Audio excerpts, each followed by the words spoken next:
Well, how many of y'all counted us in this year? Not very many of you. But, you know, as I said all year, when you return them hogs up front, that pays dividends. And you saw that again today as you consider to see through the playoffs. Question.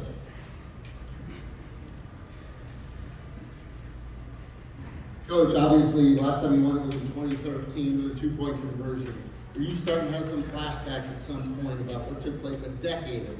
No, you know, I sit there and battle back and forth. I'm mentally dead. And I said I'm going for 2 points for the win right here. There was no doubt in my mind we were going to make it. Question in the front.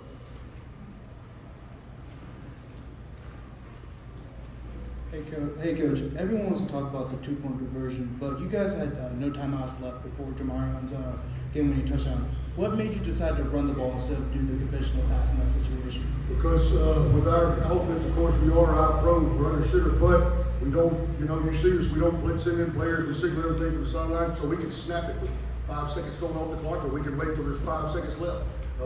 And we've been in this position before. I told those guys there's 3 minutes left, there's plenty of time to run the football, and we got one timeout, let's just use it smart. And you know, ultimately it ended up working out in our favor, got us in position. And you know what, I tell these guys every Friday or whatever day we play, you know, just make sure we got one more when they do when it's all said and done. And these guys did that. Question. Coach, so this is the 4th straight trip to the state championship. I know y'all fell short the last 3 years, but I guess having that experience the last couple of years, how did that help y'all in this 4th time go around? No, I mean, no doubt. You look at these guys, these seniors right here, this is junior Taqueras. He's been there 3 straight years in a row. Those guys have been there 4 straight years in a row. You don't think that's a program?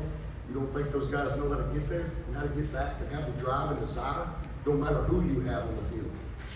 They've got it in them. For the players, I mean, just talk about what's going through your heads and what's going through your minds on that 2-point play and running down the clock. Was it cool as a cumber, or was it just? Tell him what you told me first. Tell him what you told me when I said shoot. Well, at first, when Coach told me we were gonna go for the 2 for the win, I told him no. I said kick it. But then I thought about it. I said no, I believe in my teammates. He said we can get it. We gonna get it. I told him. He said all right. We caught a play. My brother ran it in. He scored. Stay champs. Question, move back. Coach, you had that long pause with the review, and then they take 2 timeouts before that 2-point conversion. Is there any thought to change the play, or was it the same play the whole time? No, it was the same play the whole time. You know, like I said, I felt very confident, and I believe in these guys. They believe in me, and you know that's a big part of it. You have to trust each other. And, you know, I knew when they got out there, I gave the ball to them. They were going to take care of it.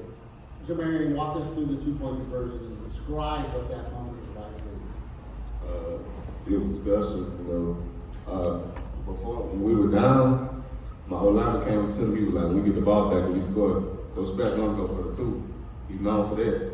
So, you know, I was just prepared for it. You know, I expected, I thought he was gonna kick it first, but Jordan told him to kick it. You know, he put his faith in me.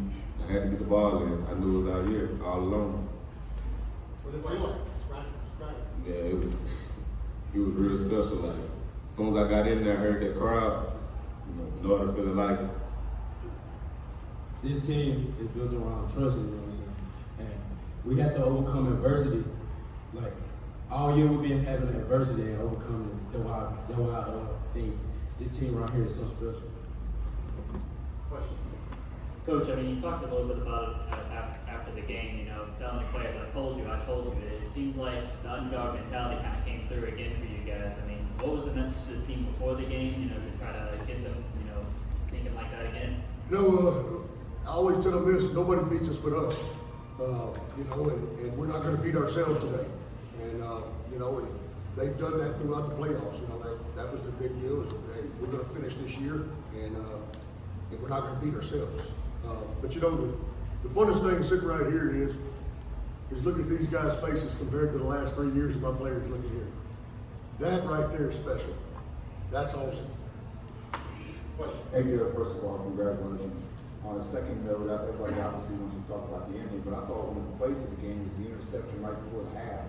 that kind of flipped the tide completely. It could have been a 14-point game. Instead, you guys take the lead. Talk about it. That's exactly right. You know, that was big. Jordan came up with that pick and got us in position to score right there for half with what, maybe 40 seconds left or something. I don't know there. And then, of course, you know, we felt like we got them spread out. We could run the ball, and we did to get that score in there. And yeah, like you said, that was big. That was big going into half, putting us back ahead, and gave us some momentum going in. Question. Jim Arian, the guy you replaced was the #1 rusher in the history of Louisiana high school football. Talk about your season, succeeding him, doing everything you did up till tonight, and then the last drive and the last play. What is that like? You know, it felt good, you know, because he believed in me himself, you know. He texted me the whole offseason, like after we lost, he was sending me like TikToks and things. Like he was like, go back and do it. He said, I know you can. He said, it's in you. Every game day he texted me, and it was just special to know that he believed in me and believed that I could take his shoes over and do what I did. So, you know, it was very special to me, and it just drive me through the whole season. Does anybody have his rushing yards for today? 186. So that'll put him at about 2,500 yards. That's not bad. 178. Yeah, it'll be really close to about 2,500 yards. So for him to back up, you know, Trey rushed for what, 27, 26 a couple of times, and that's big right there. That tells you, you know, the mindset that young man and this team has. Question. Joe, we didn't talk very much about the 3 consecutive state runner-ups. Did it weigh on you at all the fact that if you would have lost this game, you would have been first high school coach to lose 4 consecutive state championships? Hell no. That's a record. I mean, who else gets in 4 times in a row? I mean, if that's the one I got to own, then hell with it, I'll own it. But I don't get to own it. I get to start back over. That ending's obviously what everybody's going to be talking about, but your defense had to get you the ball back to even set that up. Can you just talk about that stop late in the game needing one? Yeah, you know, we made an adjustment at halftime, and it worked for us throughout the third quarter. Then in the fourth quarter, we had to go back with our original plan. But, you know, these guys, offensively, were big up front. Defensively, we're smaller, but we're very fast all over the field. And, you know, when we play spread-type offenses, I actually like it better than I play somebody that does exactly what I do. This question is for Jordan. Jordan, you made a promise to a couple of people earlier this week that you were not going down without a fight. Just what emotions are you feeling that you fulfill those promises? Hey, it feels good to know that I accomplished my goal. I told him, I said, I promise, we gonna get it. We've been fighting. We came this way. We came this far. We can't leave without it. We can't leave empty-handed. And you know, I told him, Jordan, that was a naked boot he took on his own. That was a counter. You know, that touchdown he did, that's just him calling his own number right there, making a smart play. He had a heck of a game. No doubt he's the player of the game. First of all, congratulations. Joe, I think one thing about these young men, this is the 3rd straight playoff game you guys have gotten down in the second half. Just talk about the perseverance of this bunch. No matter the obstacle, they've overcome it all year. Well, you know, Fox, you were there. You and Snell have been there since the beginning. And you know, week 1 was the same, and we won it. Week 2, we took the lead and ended up losing with a minute left in the game. Week 3, we're back in the 4th quarter game again and losing. But the simple fact about the matter is these guys never stopped fighting. No matter when they got down, they always fought. And you know, that shows you the true side of character right there. Question. For the 3 players, why do you guys think this was the team to break through and win the state championship as opposed to the 3 previous? Why was this team the one to get through that wall? Cause like, we've been fighting. Like, it felt different this year. Like, we've been here 4 years in a row. 4 years in a row and we left empty-handed. Like, I'm tripping. 3 years in a row and we left empty-handed. I couldn't go like that this year. We got a special bond with this team. We are closer now. We've been playing football with each other since we were kids. And we know that this year was out here to pull through. I think, you know, this started our first year up there. Like, the streak started, and you know, it was just impossible for us not to. Because all them years that's just passing, we seeing what the other classes are doing wrong. You know, I mean, you can even ask coach, like, we changed different things. Like, we changed bedtimes and all that. Like, we focusing on this game, and then we gonna realize we in New Orleans after, but we come here to take care of business. So I think a lot of changes we made during the season helped out too. Yeah, I mean, I'll tell you one thing, these guys, with these seniors told me they wanted their phones taken every Friday at 4 o'clock. And, you know what, that's big, and that came from them. You know, last night they wanted their phones taken up by 11. You know, just a great group of young men. Question. Coach, I had to ask the $50 billion question too. You know, you guys got the chance to, you know, experience this moment also with the Carroll Band as well. I mean, just how special is it just to see, you know, two communities, two district rivals come together like that? I'm gonna tell you, Miss Desiree does a tremendous job with those young ladies and men, and they do a tremendous job. And you know, I love a band, I always have. And you know, I said, why not? We have a championship team. Why not have a championship band with us? And you know, those guys are great. They joined in. They had just as much fun as we did. They wanted to be there the last 2 weeks just as much as we wanted them there. And it's very special. Question.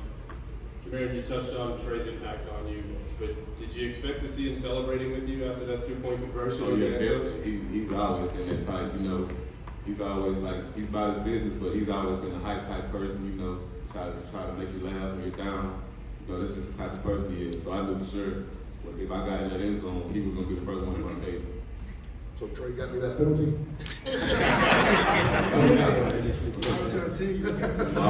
I'll do the deal for you, you know, I'll take the penalty. I'll take it too, BJ. Okay. This one's going to be for the players. We're going to close it out now. Let's not talk football. Each one of you make a comment about your coach. You know, he can scare you sometimes, but you know, I'm gonna trade him for anybody else because you need that type of coach, you know, to tell you when you're wrong, you know, when you're right.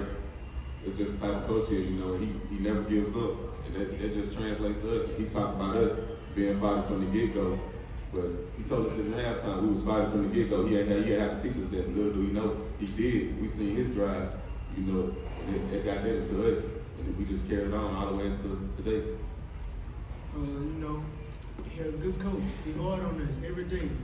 Every day in the locker room, every day in the weight room, every day in the film, in practice. You know, he telling us we gotta go hard.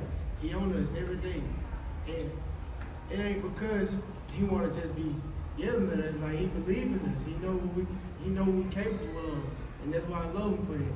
You know, he believe in us, so as we do. Coach, optimism is